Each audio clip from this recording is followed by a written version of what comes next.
The hospital waiting room went completely silent the moment my billionaire husband slid divorce papers across the table, while his pregnant mistress smiled beside him and his brother raised his phone to record the moment my life fell apart.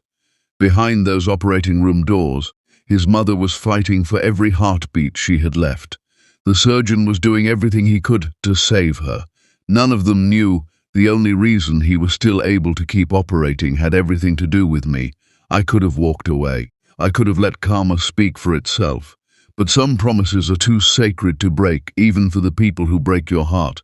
Before that day was over, one hidden truth would leave an entire room of strangers speechless and force my billionaire husband to realize he had just destroyed the only person who had been quietly saving his family all along. But to understand how a woman ends up signing divorce papers while secretly carrying the weight of the family that betrayed her, we have to go back to the morning everything changed. Hello, beautiful friends, and welcome back to Mr. James Family. If you enjoy heartfelt stories filled with love, betrayal, sacrifice, and unforgettable drama, you're in the right place. Before we begin, please take a quick moment to like this video, subscribe to the channel, and let us know in the comments where you're watching from. Your support truly means the world to us. Now, get comfortable, because today's story will remind you that the kindest hearts often carry the deepest secrets, and sometimes the person everyone looks down on is the one quietly holding everyone else's world together. Let's begin. The waiting room of St. Aubrey Memorial Hospital smelled like antiseptic and fear. Ava Brooks sat in a plastic chair that had gone cold hours ago, her hands folded in her lap, her back straight, her face calm. Anyone walking past would have thought she was simply another visitor, waiting for news about someone she loved. They would not have known that she owned the wing they were standing in. They would not have known her name was on a plaque in the lobby downstairs, tucked quietly behind a pillar, because she had asked for it to be small. Nobody in this family had ever asked her much of anything. Margaret Sterling, her mother-in-law, was somewhere behind two heavy doors, her chest cracked open, her heart being repaired by hands that Ava had spent 3 years recruiting, funding, and protecting from a hospital board that once tried to push the man out for being too expensive to keep. Dr. Elias Carter was the best cardiac surgeon on the East Coast, and almost nobody knew that his research lab existed because a woman named Ava Brooks had signed the checks that built it. Ava hadn't told anyone that either. She looked up when the doors of the waiting room swung open, and her stomach tightened the way it always did lately, some quiet animal instinct warning her before her mind caught up. Ethan walked in first, her husband, tall, broad-shouldered, wearing a black suit that had clearly been tailored for a boardroom, not a hospital. His jaw was tight. His eyes swept the room and landed on her for exactly 1 second before sliding away, as if she were furniture he'd forgotten to have removed. Behind him came Claire Monroe, blonde hair falling in soft waves, a cream coat that probably cost more than the monthly salary of every nurse on this floor. She wasn't crying. She wasn't worried. She was smiling faintly, the way people smile when they know they're about to enjoy themselves. And behind Claire came Daniel, Ethan's younger brother, holding his phone slightly raised, the way people hold phones when they intend to remember something forever. Ava stood slowly. "Is there news? Is Margaret?" "She's still in surgery," Ethan said, cutting her off without looking at her. His voice was flat, businesslike, the voice he used with people he was firing. "But that's not why I came to find you." He reached into his jacket and pulled out a thin folder. Ava's chest went still. "Ethan." Her voice came out softer than she wanted it to. "This isn't the place. There's never a good place with you," he said. "You're always busy, always disappearing, always on some phone call you won't explain." He set the folder down on the small table between the chairs, right beside a box of hospital tissues, as if the two things belonged in the same category. "Divorce papers. My lawyer already has copies. I need your signature by Friday." The room did not gasp, because rooms don't gasp, but every person in it went very quiet, and quiet in a hospital is its own kind of loud. An older woman 2 seats down lowered her magazine. A nurse near the coffee station paused with a paper cup halfway to her mouth. Daniel's phone camera light was on, recording. Claire stepped forward and settled her hand on Ethan's arm, gentle, possessive, practiced. "I know this is hard timing," she said, her voice pitched just loud enough to carry sweet as poisoned honey. But Ethan's investors need clarity before the merger closes next month. They want him to present as available, focused, not distracted by a marriage that was never going to work anyway. Ava didn't move. She didn't reach for the folder. She didn't raise her voice. Somewhere deep in her chest, something old and steady was holding her together, a voice that sounded like her grandmother's, low and certain. The strongest hearts never make the loudest noise, baby girl. You let the noise come to you. Your mother is in surgery, Ava said quietly. Right now, behind that door. I'm aware, Ethan said, which is exactly why I wanted to handle this today. While we're all already here. Efficient, as if she were a line item, as if 4 years of marriage, 4 years of midnight phone calls when his business deals fell apart, 4 years of sitting beside him at his father's funeral holding his hand while he shook, 4 years of learning to love a man who kept every door of himself locked except the ones that were convenient, as if all of that could be filed under efficient. Claire tilted her head, feigning sympathy so thin it was almost funny. Ava, sweetheart, nobody's trying to be cruel. It's just time. You must have known this was coming. A man like Ethan needs a partner who can stand beside him publicly, someone who understands the world he lives in. She smiled at Daniel's camera just slightly, just enough. Someone who actually belongs there. A young security guard came around the corner, clipboard in hand, glancing between the group and the front desk. His eyes landed on Ava first. Jeans, a plain grey sweater, no jewelry except a thin gold band on her left hand. And he asked, not unkindly, "Ma'am, are you hospital staff? I need people not on the surgical family list to wait in the east lobby." "She's not staff," Ethan said before Ava could answer. "She's my wife, for now." The words landed like a slap disguised as a joke. A few people in the waiting room actually laughed. Not cruelly, just the nervous laughter of strangers who didn't know what else to do with the tension in the air. Ava felt her face grow warm, but she kept her spine straight and said nothing. "This isn't the moment," she told herself. "This isn't the moment to explain who you are." Her phone buzzed in her coat pocket. She glanced down, a message from an unknown number, one she recognized instantly by the area code alone. Foundation Legal. Confidential. Her thumb hovered over it. She could feel Ethan watching her now, really watching her, the way he used to watch her in the early days, when he still noticed things. "Who is that?" he asked. "Another one of your mystery calls? You've had, 6 this month? You disappear for hours and come back saying nothing. You sign things I never see. Money moves out of accounts and you tell me it's personal business. I don't even know who my own wife is anymore, Ava." "You never asked," she thought, but did not say. Instead, she said, "Not everything has to be explained to satisfy someone else's curiosity." "That's convenient," Claire murmured, just loud enough. Ava's phone buzzed again, then a third time. She excused herself with a small, steady nod and walked toward the window at the far end of the waiting room, turning her back to the group, answering in a voice too low for anyone to catch. Daniel's camera tracked her the whole way, hungry for something incriminating, something that would make a good caption. What none of them heard was this.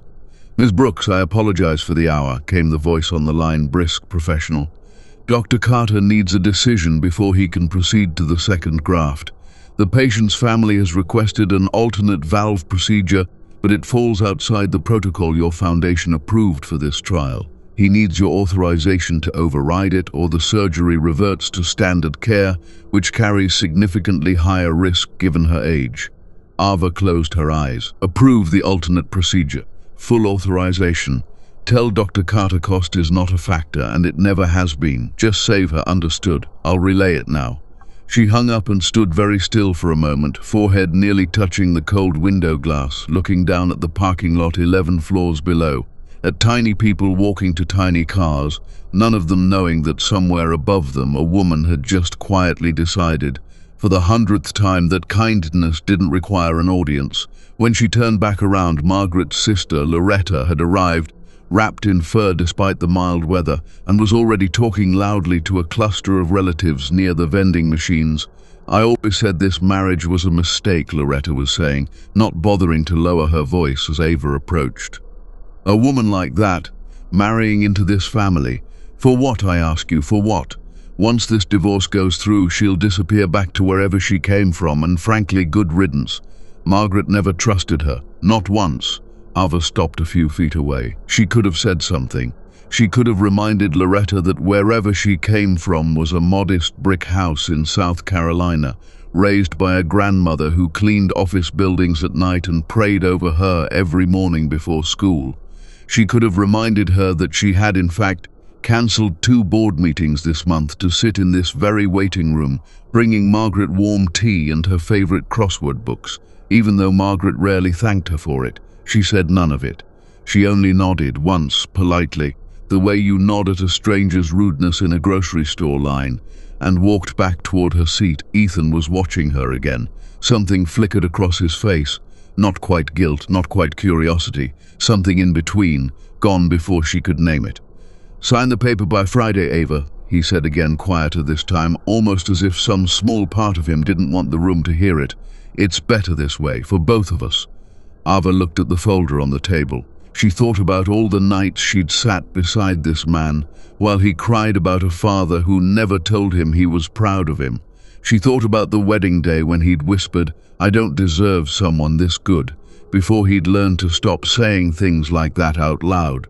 She thought about the woman standing beside him now, smiling like she'd already won something. She thought about the surgeon 4 floors down, closing the last stitch on a heart that was still beating only because Ava Brooks had spent years building something none of these people had ever bothered to ask about. "I'll think about it," she said softly, and picked up her coat. She did not pick up the folder. As she walked toward the elevator, her phone buzzed one final time. A text from Dr. Carter's assistant, short and simple, the kind of message that would have meant nothing to anyone else in that waiting room, but made Ava's breath catch in her throat. "Surgery complete. Patient stable. Dr. Carter says it's a miracle she made it through the 2nd procedure. He wants to thank the foundation personally. Should he come find you?" Ava stared at the screen for a long moment. "Not yet," she typed back. "Please. Not yet, because some secrets she knew were not meant to be revealed in a hospital waiting room, in front of a camera, in front of a mistress smiling like a shark. Some secrets needed the right moment, and Ava Brooks, for all her softness, for all her silence, had learned a long time ago exactly how to wait for it. Behind her, Claire's laughter rang out, bright and careless, echoing down the hallway. Ava didn't turn around. She stepped into the elevator, and as the doors slid closed, cutting off the sound of the family that had never truly let her in, she allowed herself exactly 1 tear. Just one. Then she wiped it away, straightened her shoulders, and rode the elevator down into a truth none of them were ready for. She told herself it was because Margaret would need someone in recovery, someone to explain the medications, someone to translate the surgeon's clipped medical language into words a frightened family could understand.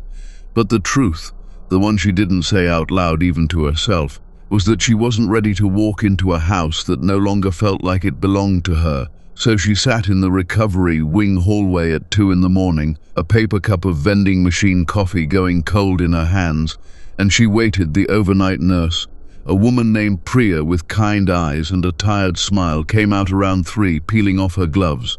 She spotted Ava and softened immediately, the way people do when they recognize exhaustion in someone else's face. "You're still here," Priya said. "You should go home and rest. Mrs. Sterling is stable. She's sleeping." "I know. I just wanted to make sure." Priya sat down beside her, uninvited but welcome, and let out a long breath. "Can I say something? I probably shouldn't, but it's been a long shift and I'm too tired to filter myself." She glanced sideways at Ava. "Thank you for renewing the Foundation's surgical grant this quarter," Dr. Carter told the whole team at handoff. "We almost lost the cardiac fellowship program in the spring, budget cuts. And then suddenly the funding came through, and here we are, saving lives at 3 in the morning because someone decided this hospital was worth the investment." Ava's stomach dropped, quiet and fast, like a step missed in the dark. She started, but before she could finish, a call bell chimed down the hall, sharp and insistent, and Priya was on her feet in an instant, already moving. "Sorry, I have to. We'll talk later, okay?" "Get some rest, Miss Brooks." And she was gone, disappearing around the corner, leaving 3 words hanging in the fluorescent-lit air: Miss Brooks. Not Mrs. Sterling, not Ethan's wife. Ava sat very still, her heart hammering, replaying the sentence over and over. "Thank you for renewing the Foundation's surgical grant." She hadn't misheard it, she hadn't imagined it, and now it was out there. floating loose in a hospital where anyone could have overheard, where a tired nurse's gratitude could unravel 3 years of careful, deliberate silence. She thought of 100 reasons Priya might have said it in front of the wrong person, and none of them were good. By morning, the story the family told itself had already calcified into something ugly and familiar. Ava came home to shower and change, and found Claire's silk skiff draped over the back of the kitchen chair. Her kitchen chair, in her house, the one she and Ethan had picked out together on their 2nd anniversary, back when he still held her hand across furniture showrooms and made her laugh at the absurd names paint companies gave to shades of white. She stared at the scarf for a long moment before folding it neatly and setting it by the door, because that was who she was, even now. Even when it would have felt so good to do something else, Ethan found her in the kitchen 20 minutes later, dressed for the office, tie already knotted, moving through the house like a man on a schedule that didn't include conversation. "You didn't sign the papers," he said, not quite a question. "I told you I'd think about it." "There's nothing to think about, Ava. This isn't personal. It's business. The board wants you single," she said quietly. "I know." Claire made sure everyone in that waiting room heard it. Something flickered behind his eyes. Irritation, maybe, or the faint discomfort of a man being seen too clearly. "It's not that simple." "Then explain it to me." Simply. She turned to face him fully, coffee mug forgotten on the counter. 4 years, Ethan. I sat beside you at your father's funeral. I held you together when the Hutchins deal collapsed and you didn't sleep for a week. I have never once asked you for anything that wasn't already yours to give freely. And now you're serving me papers in a hospital waiting room, with a camera pointed at my face because some investor doesn't like the optics of a married CEO. "It's not about you not being enough," he said, and for one brief moment his voice cracked into something almost human. "It's about—" He stopped himself, straightened his jacket, rebuilt the wall brick by brick right in front of her. "It's complicated. You wouldn't understand the pressure I'm under. Try me." He didn't. He picked up his briefcase instead, and at the door, without turning around, he said, "My mother wants to see you today. Recovery room. Try not to upset her further, Ava. She's been through enough. She's been through enough." As if Ava hadn't spent the entire night in a plastic hallway chair making sure his mother's fellowship program still existed to save her life in the first place, he left. The door clicked shut. Ava stood alone in a kitchen that suddenly felt enormous. And for the first time in longer than she wanted to admit, she let herself cry. Not the single controlled tear from the elevator, but real, ugly, unguarded crying, the kind she never allowed herself in front of anyone. Because somewhere along the way she had convinced herself that grace meant never letting the cracks show. When it passed, she washed her face, reapplied her lipstick with a steady hand, and drove back to the hospital. Margaret was awake when Ava arrived, propped up against hospital pillows, looking smaller than Ava had ever seen her, all the sharp edges softened by exhaustion and the residue of anesthesia. Loretta sat in the corner chair, scrolling her phone, and looked up with open disdain when Ava walked in. "Come to gloat?" Loretta asked. "I came to see how she's feeling," Ava said evenly, setting a small bouquet of yellow tulips on the windowsill. Margaret's favorite, though Margaret had never once told Ava that herself. Ava had learned it years ago from an old photograph in the hallway of the Sterling estate, a young Margaret laughing in a garden full of them, and she had quietly remembered. Margaret's eyes moved slowly toward the flowers, then to Ava, and something unreadable crossed her face. "You didn't have to come. I wanted to. Ethan tells me you're refusing to sign the divorce papers." Margaret's voice was thin from the surgery, but still carried its usual chill. "I have to say, Ava, I'm surprised. I would have thought you'd take the settlement and go. Isn't that what you people—" She stopped herself, but not soon enough, the words already hanging poisonous in the sterile air. Loretta smirked from the corner. Ava kept her face calm, though something old and tired ached behind her ribs, a wound reopened for the 1000th time. "What kind of person do you think I am, Margaret?" "I think," Margaret said slowly, choosing each word like a blade, "that you married my son for a life you couldn't have built yourself.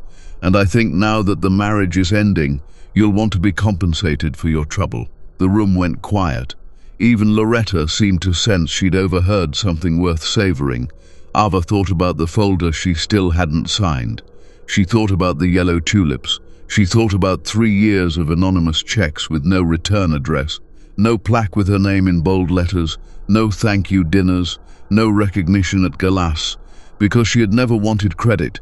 She had wanted simply for people to live. She thought about telling Margaret everything right then. The foundation, the fellowship, the surgeon she'd personally recruited from Baltimore with a signing bonus large enough to make national medical journals ask questions.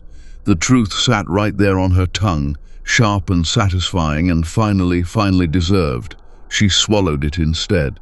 "I hope you feel better soon," Ava said quietly, and left before her voice could betray her.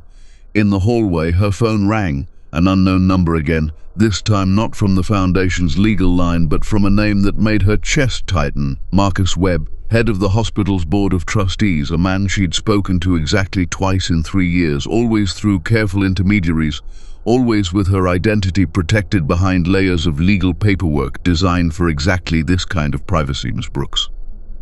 Marcus said, his voice tight with something between excitement and alarm. "I need to speak with you urgently. There's been a development." "What kind of development?" "A journalist contacted the hospital press office this morning. Financial blog, small outlet but persistent. They're asking questions about the ownership structure of the Sterling family cardiac wing. Someone gave them a tip. They know the Foundation's name. They're one phone call away from connecting it to you, and from there to your husband's public divorce filing." He paused. "If this breaks before you're ready, Miss Brooks, you lose control of how the truth comes out, and so does the Foundation." Ava closed her eyes, standing alone in a hospital hallway, the weight of 3 years of careful silence suddenly balanced on a blade's edge. "Who tipped them off?" she asked quietly. "We don't know yet, but whoever it was," Marcus said, "knew exactly what they were doing." Ava's mind flashed unbidden to a blonde woman smiling in a waiting room, to a phone camera raised just a little too eagerly, to a sister-in-law who loved an audience more than she loved the truth. Somewhere in this hospital, someone had started pulling on a thread that could unravel everything Ava had spent years protecting, and for the first time since she'd walked into that waiting room and watched her husband slide divorce papers across a table like a business transaction, Ava Brooks realized the choice of when to reveal her truth might no longer be hers to make. She looked down the hallway toward Margaret's room, toward the family that had never once asked who she really was. Not yet, she thought again. The same words from the night before. Please. Not yet, but some part of her, quiet and steady, already knew that not yet was running out of time. The journalist's name was Nina Reyes, and she was waiting outside the hospital's east entrance when Ava stepped out into the grey morning light, a paper coffee cup in one hand and a small leather notebook in the other, the kind of notebook that meant she still believed in writing things down before typing them. "Miss Brooks," Nina said, falling into step beside her before Ava could reach her car. "I'm sorry to catch you like this. I've been trying to reach the Foundation's office for 2 days and kept getting a very polite wall of silence."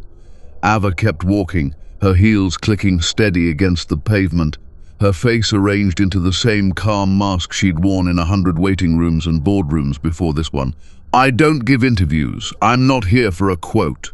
Nina's voice was quick, earnest, younger than Ava expected for someone chasing a story this sharp.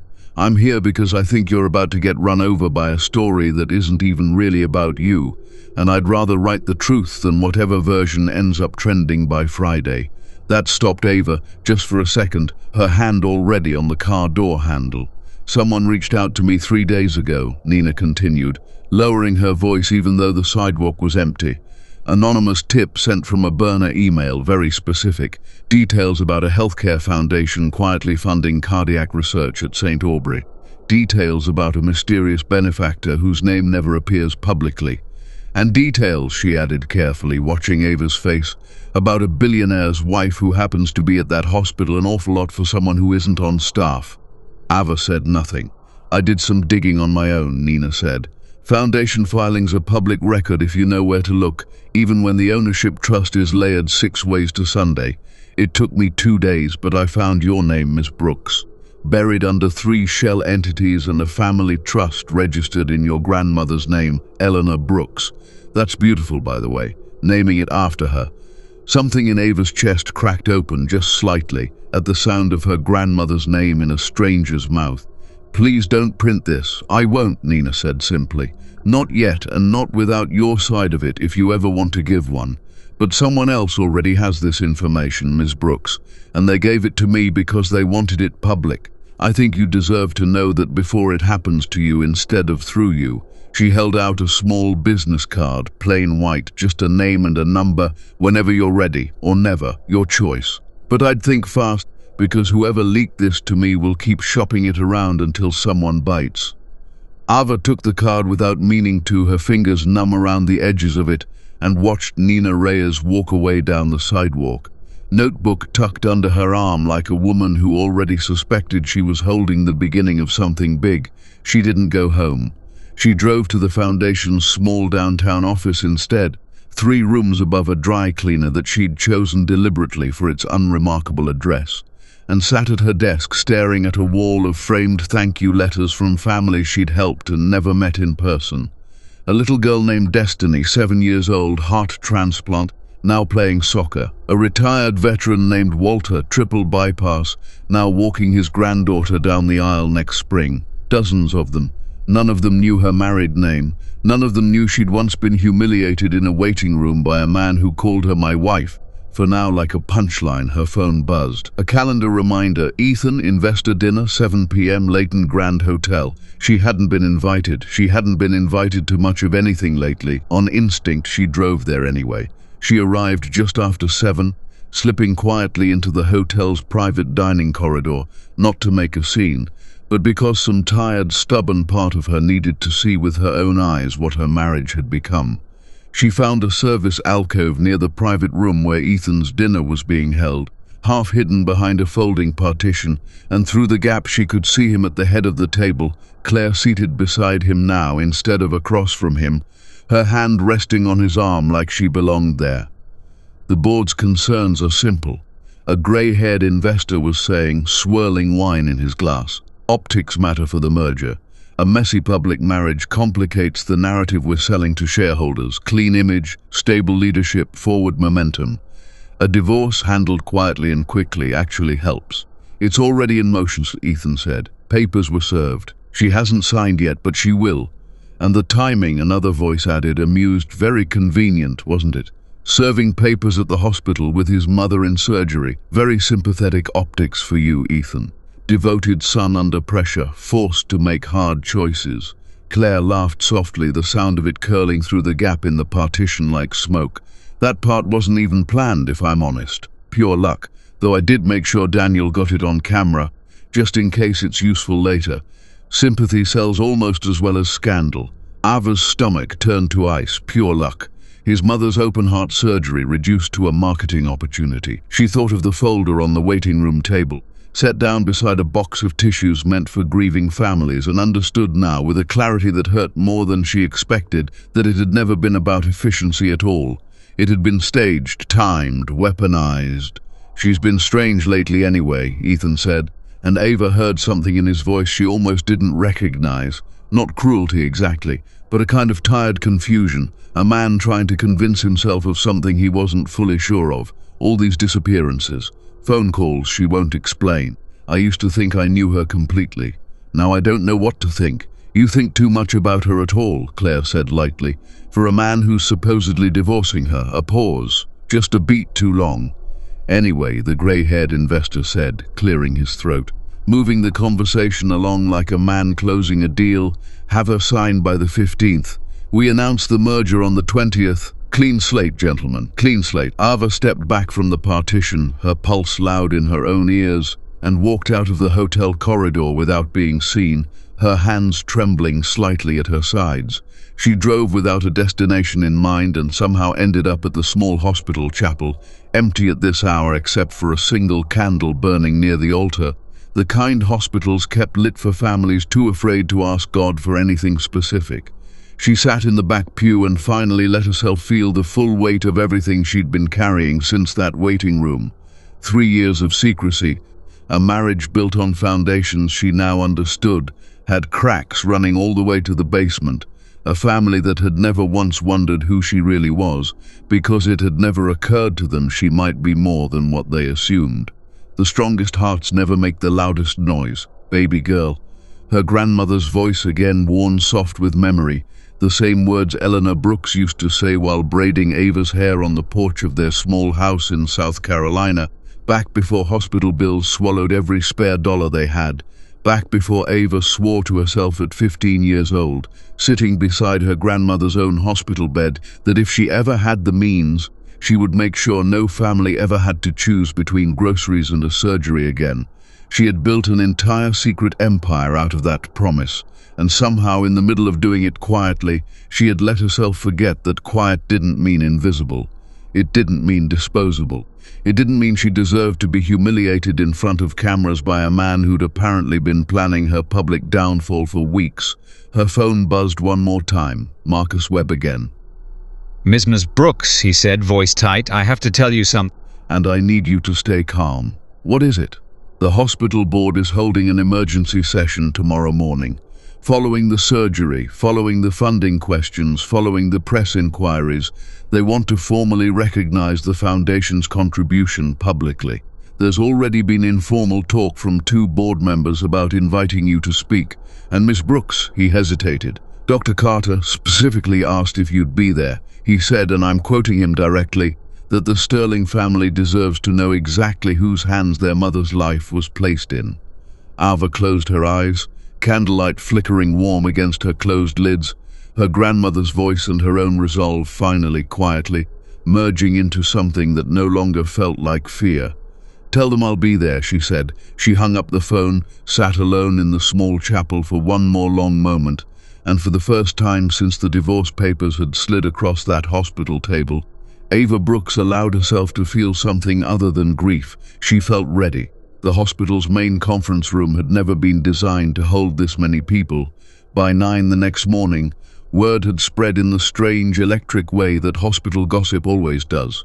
Through nurses on smoke breaks, through administrative assistants who'd overheard phone calls, through a journalist named Nina Reyes, who had, without technically breaking her promise, mentioned to 2 colleagues that something interesting might be happening at St. Aubrey Memorial that morning. By the time Ava arrived, dressed simply in a navy dress with her grandmother's small gold cross at her throat, the room was already half full, board members, hospital administrators, a few reporters standing awkwardly near the back and near the front, looking deeply confused about why they'd been asked to attend at all. The Sterling family. Ethan sat beside his mother's wheelchair, Margaret pale but upright, a blanket over her knees, Loretta hovering behind them like a nervous shadow. Claire had come too, seated 1 row back, arms crossed, clearly annoyed at having her morning interrupted for what she'd assumed was some minor hospital fundraising formality. Ava walked in through the side door, and the room, without quite meaning to, went quiet. Marcus Webb stood at the front, adjusting his glasses, and gestured for her to take the empty seat reserved near the podium. She sat. She did not look at Ethan, she did not need to, she could feel his eyes on her the moment she'd entered. Confused, searching, the way you look at someone familiar wearing an unfamiliar expression. "Thank you all for coming on short notice," Marcus began. "Some of you are here because you're on this hospital's board. Some of you are here because your family has a personal connection to what happened in this building over the last 2 days. And some of you," he added, glancing toward the reporters, "are here because word travels fast, and we'd rather control the truth than let it control us." He turned toward the screen behind him where a simple slide appeared, the crest of the hospital's cardiac wing, and beneath it, 3 words that made Margaret's hand fly to her mouth: the Eleanor Brooks Foundation. 3 years ago, Marcus continued, this hospital was on the verge of losing its cardiac research program entirely. Budget cuts, an aging facility, a surgeon we couldn't afford to keep.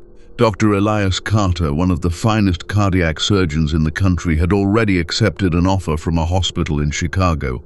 We were going to lose him, and with him, we were going to lose our ability to perform the kind of advanced procedures that saved Mrs. Sterling's life 2 nights ago. He clicked to the next slide. A modest logo, a mission statement about accessible cardiac care for families who couldn't afford it. An anonymous benefactor approached us that year, Marcus said. Anonymous by explicit request. She funded Dr. Carter's retention personally. She funded the surgical fellowship program that trained the residents who assisted in Mrs. Sterling's operation. She funded quietly. More than 400 surgeries for families who could never have paid for them otherwise. She asked for nothing in return, no plaque with her real name, no gala recognition, no public credit of any kind. He paused, looking directly at Ava now. For 3 years, we honored that request. But given recent developments, including a press inquiry that threatens to tell this story without her consent and without the dignity it deserves, Miss Brooks has agreed to let us finally say her name. Every head in the room turned toward Ava at once. Ethan's face had gone the color of old paper. "Ava," he said, barely above a whisper, the single word swallowed by the sudden buzz of the room. But she heard it anyway, heard the way it cracked in the middle like something breaking. Marcus continued, his voice steady, professional, but not unkind. 2 nights ago, when Dr. Carter needed emergency authorization to deviate from standard surgical protocol during Mrs. Sterling's operation, a decision that very likely saved her life, that authorization came from the Foundation. From Ms. Brooks, personally, at 11:42 at night from a hallway outside this very room. Margaret made a small broken sound, her hand still pressed against her mouth, her eyes wide and wet and fixed on Ava like she was seeing her for the first time. Dr. Carter himself stepped forward from where he'd been standing near the back. Ava hadn't even noticed him arrive, still in his scrubs, exhaustion etched into the lines around his eyes. "I want to say something, if I may." He looked at the Sterling family, then at Ava. 3 years ago, I was ready to leave this hospital. I'd been offered more money, better equipment, a bigger name on the door. Ms. Brooks came to my office. I didn't know who she was then, just a quiet woman with a folder of research and a question. She asked me one thing. She asked if money was the only reason I'd stay somewhere. I told her no. She said, "Then let's build you a reason." His voice caught just slightly. "Mrs. Sterling is alive this morning because that reason existed. Because a woman most of you have apparently never bothered to really know decided 3 years ago that saving strangers mattered more than being thanked for it." The room was utterly silent now, except for the soft, ragged sound of Margaret beginning to cry. Ava finally looked at Ethan, really looked at him, the way she hadn't allowed herself to in weeks, maybe months. He looked shattered, unmoored, a man discovering the ground beneath him had never been what he thought.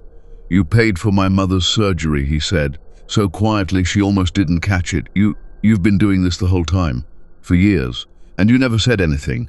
"No," Ava said, and her voice, when it finally came, was steady, clear, carrying easily through the silent room. "I didn't pay for your mother's surgery. Ethan, I paid for every surgery. Hers was never special to me because of who she is to you. She was simply one of the lives worth saving, the same as Destiny, who was 7 years old and needed a new heart, the same as Walter, who wanted to walk his granddaughter down the aisle. Your mother's name went on a list, the same as everyone else's, and the list has never once cared about billionaires or boardrooms or optics for a merger." Claire, in the second row, had gone very pale, her earlier boredom curdling into something closer to panic. "This is absurd," she said, standing abruptly. "This is clearly some kind of publicity stunt, some manipulation to make herself look." "Sit down, Claire," Ethan said, not looking at her, his eyes still locked on Ava like he was trying to solve an equation that had suddenly changed all its variables. It was the first time in the entire story that he had spoken to Claire with anything other than warmth, and the shift in the room was immediate, palpable. Like a door quietly closing somewhere far away, Ava kept her eyes on Ethan. "You told your investors this divorce was about optics. I heard you last night at the Leighton Grand. I heard all of it, the merger, the timing, the cameras your brother was so eager to have rolling while you handed me papers beside your mother's operating room. You called it efficient." Her voice wavered just once before she steadied it again.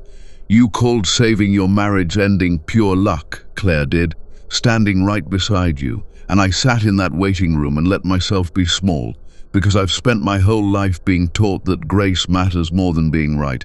But grace was never supposed to mean invisible. "Ava, I didn't know," Ethan said, and there were tears now. Actual tears sliding down a face she had rarely seen cry in 4 years of marriage. "I swear to you, I didn't know any of this. About the Foundation, about my mother, about God, about any of it. I thought you were hiding something, I thought." He stopped, shaking his head, as if trying to physically dislodge the version of events he'd built his anger on. "I thought you were planning to leave me for someone else. That's what Claire said the disappearances meant. I was so afraid of losing you that I convinced myself I already had, and I decided to get ahead of it before it could hurt me. So you humiliated me instead, Ava said softly. Publicly, with a camera running. He had no answer for that. There wasn't one that would have mattered. Marcus cleared his throat gently, aware of the room's shifting temperature, and stepped back in with practiced diplomacy. The board would like to formally invite Miss Brooks to have her name placed on the cardiac wing, effective immediately, and to discuss an expanded partnership going forward. But that conversation can wait for another day. I believe this family has a great deal to discuss privately. He glanced toward the reporters near the back. And I'd ask that what's said in this room today be handled with the dignity Ms. Brooks has shown this hospital for 3 years. The room began to empty slowly, murmuring, reporters scribbling in notebooks, board members offering quiet handshakes and quieter apologies for not knowing sooner. Nina Reyes lingered near the door for a moment, catching Ava's eye, and gave her the smallest, most respectful nod before she left. The nod of someone who understood she'd just watched a person's dignity handled correctly. For once, instead of exploited, Loretta had gone very quiet, wheeling Margaret's chair a few feet away, unable to meet Ava's eyes at all. Margaret, though, reached out a trembling hand as Ava passed, catching her wrist gently. I said terrible things to you, Margaret whispered. In that room, I said you married my son for a life you couldn't build yourself. I am so ashamed, Ava. You built a hospital wing, you saved my life, and I called you a mistake to your face. You were scared, Ava said gently, some old deep kindness rising in her despite everything. People say cruel things when they're scared. I've forgiven worse for less reason. Why? Margaret's voice cracked. Why would you still fund my surgery, still save me, after everything my family has put you through? Ava crouched slightly so she was eye level with her mother-in-law, and took her frail hand in both of hers. Because you never betrayed me, Margaret. You were unkind, and unkind isn't the same thing as unforgivable. Ethan is the one who betrayed me. You just believed what he told you, the same as everyone else in that waiting room believed what they were shown instead of asking what was true. You deserve to live regardless of whether you ever apologized to me. That was never a transaction. It never will be. Margaret wept then openly, the sound of an old proud woman finally cracking all the way open, and for a long moment nobody in the emptying room said anything at all. Ethan found her an hour later, alone in the hospital courtyard, sitting on a bench beneath a young maple tree that had been planted, though he didn't know it, the same month the foundation first opened its doors. He sat down beside her, careful, uncertain, like a man who had forgotten how to occupy space near someone he'd hurt. I don't know how to fix this, he said quietly. I don't think you can, Ava said, not unkindly, just honestly. Not today. Maybe not for a long time. You planned my humiliation for weeks, Ethan. You let Claire convince you that cruelty was strategy. You handed me divorce papers beside your dying mother's operating room and called it efficient. That's not something an apology repairs by Friday. Then what do? Ava looked at him for a long moment, taking in the man she had married, the one who used to hold her hand in furniture showrooms, the one who cried at his father's funeral and let her be the only person who saw it. Buried somewhere underneath 4 years of learning to armor himself with status instead of honesty. You start by finding out who you are without an audience, she said. The same way I did. Quietly. Without cameras. Without investors telling you what version of yourself is good for optics. She stood, smoothing her dress, the late morning sun catching the small gold cross at her throat. I'm not signing the papers today, Ethan. Not because I've decided to stay. Because I refuse to make any decision about my own life while I'm still angry enough to make it out of spite instead of clarity. When I'm ready, you'll know. And it will be my choice, made on my own time, the same way everything else in my life has been. She walked away across the courtyard, and this time Ethan didn't follow. Months later, Ava stood at the entrance of a newly completed building on the edge of downtown, its glass front catching the late afternoon light, a modest sign above the door reading simply, "The Eleanor Brooks Cardiac Institute. Care for every heart, regardless of what it can pay." Inside, a little girl named Maribel, 6 years old, sat in a waiting room chair swinging her legs, waiting for a heart surgery her family could never have afforded on their own, her mother crying quiet, grateful tears beside her. Ava crouched down and took the little girl's hand, the same way she'd taken Margaret's months before, and told her she was going to be just fine. Margaret volunteered there twice a week now, greeting families in the lobby, her sharp edges softened permanently by something she'd learned in that conference room the day her whole understanding of her daughter-in-law had cracked open. She and Ava were not close, not yet, maybe not ever in the way families in movies became close, but there was a quiet respect between them now that hadn't existed before, built slowly, the way real things are built. Ethan's company had lost the merger in the end. The investors who'd wanted a clean, single CEO for their optics campaign had gotten, instead, a very public story about a man who'd staged his own wife's humiliation beside his dying mother's operating room, and optics, it turned out, cut both ways. Claire had left within the month, already linked to someone new by the time the story stopped trending.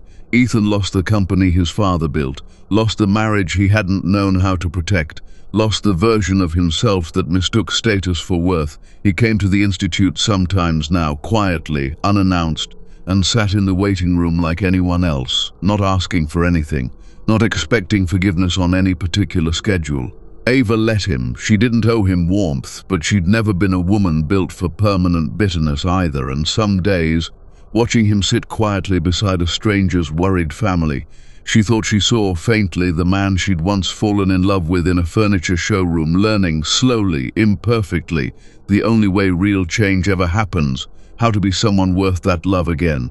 Ava didn't celebrate any of it, not the building with her grandmother's name on it, not the vindication, not the quiet collapse of everyone who'd underestimated her. She simply crouched down beside a little girl in a waiting room chair, held her small trembling hand and smiled, the same soft, steady smile she'd worn through every humiliation, every insult, every long night in a plastic hospital chair. Some people, she told the little girl's mother later as they waited together for news from the operating room, spend billions building empires. She looked toward the window, toward the maple tree planted the same month her foundation first opened its doors, now tall enough to shade half the courtyard. Others, she said quietly, spend kindness building legacies. The end,